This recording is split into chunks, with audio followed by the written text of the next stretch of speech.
Football season is back, and so is the team here at South Florida High School Sports. For any football program, the destination, Orlando. Last year, 5 teams from Dade and Broward County laid claim to a state championship.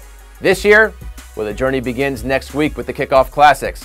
The journey here, we're fired up for our countdown. And what better way to get started than with our preseason top 20? With teams 20 through 15, let's get things started with Larry Bluestein. Thanks, Josh. Coming in at 20 are the Gulliver Prep Raiders. Coach Earl Sims has this team flying high. Quality football talent. Dominic Shepard going to Wisconsin. Then a bunch of juniors like Cedric Wright, Dante Mullins. This is a team that can go a long way, but you got Booker T in that district, which is going to be awfully tough. But that's why the Raiders are going to start out at 20. They're going to only get better during the year. This is a quality football program to keep in touch with. Coming in at 19, Cypress Bay. Just 2 years ago, Mark Wandolo had this team in the 8A state title. They've dropped off a little bit, but not much. Sophomore running back Mike Epstein's going to lead this team. Cole Steely, a junior. They have Anthony Bennett back at defensive end. Don't sleep on this team. Everybody's picking Miramar. Everybody's picking Flanagan. But Cypress Bay is going to be the team to watch. They got a lot of quality. And coming in at 18, the defending 2A state champion, Champagnat Catholic. This is Mike Tunsil's team. He's loaded with talent. He's got a good senior class. He's got a very good underclass.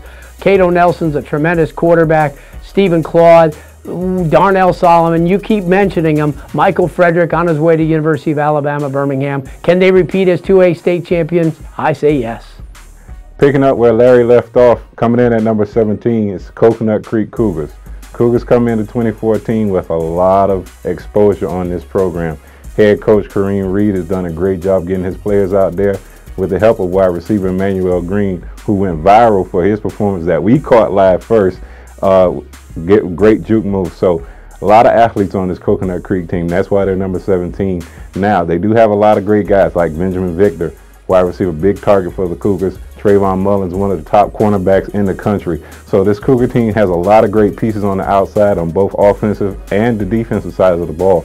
Big key for them would be how they prepare and how they improve their offensive and defensive line play. That's how the Cougars will rise up the charts, but right now they're number 17. Coming in at number 16 is defending Class 8A champions, South Dade Buccaneers. Coach Nate Hudson and his staff did a wonderful job with this team. They became the darlings of Dade County with what they did last year, winning it all. This year, they start off at number 16 because they have a lot of pieces to replace on both sides of the ball. But they will be relying on running back Johnny Hankins to be that anchor for their offense, as well as Doyle Grimes, who came back to be a Buccaneer yet again. So they won't be stuck there for long, I don't think, but the South Dade Buccaneers start at number 16. And coming in at number 15, it's the Miami Norland Vikings. It's a team that has rose up the charts a bit with so many additions that they made for Coach Darrell Heidelberg's team. Had a rough year last year, but they had some great additions, mostly Carlton Davis, who just committed to Ohio State, as well as Antonio Howard, a West Virginia commit. And Luther Campbell comes in that's going to tremendously help this defense. So the Norland Vikings, yet again, playing a tough district, but they are a very solid team, and that's why they're our number 15 team. JT and Blue, great stuff as always. The team I got my eyes on, those Creek boys from Coconut Creek and Coach Kareem Reed.